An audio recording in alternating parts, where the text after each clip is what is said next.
Blogger wants police to return the computer equipment they seized in a controversial raid on his home. Charles LeBlanc is well known for his criticisms of the Fredericton City Police. On Friday, the Attorney General's office announced it will not prosecute LeBlanc for his writings about a city police officer. Jacques Poitras reports. Charles LeBlanc is at work on his blog today, as he has been since the police raid on his home in January, when officers seized his computer and 2 extra hard drives. I met strangers stepping forward. You know who your friends are when you're down, when they raided this place. LeBlanc writes provocatively about poverty and other issues on his blog. He was arrested in St. John while covering a protest and acquitted. Banned from the legislature, he was taken away for setting foot on the property and let off. Then in January, Fredericton police told him they'd be charging him with criminal libel for what he'd said about one of their officers. Last Friday, the Attorney General's office said the charges are probably unconstitutional and the Crown won't prosecute. I didn't really jump with great joy. I'm being very, very cautious.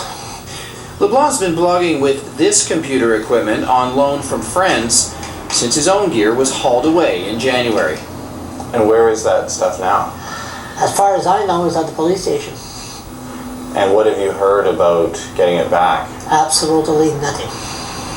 The controversial raid has even become part of Fredericton's municipal election debate. But I want a full, independent review of just exactly what happened from start to finish in terms of the charges that were laid, why they were laid, whether or not it was done according to policies and procedures. Late this afternoon, Fredericton Police Chief Barry McKnight put out a statement. He says he welcomes a full review by a third party. He acknowledges that for some people, the city police's reputation has taken a hit. He says the review will be made public, and if it finds problems, the force will make any necessary changes. LeBlanc was never actually charged. Today, he won't say much about the police action, a rare occurrence for him. He says it's on the advice of his lawyer.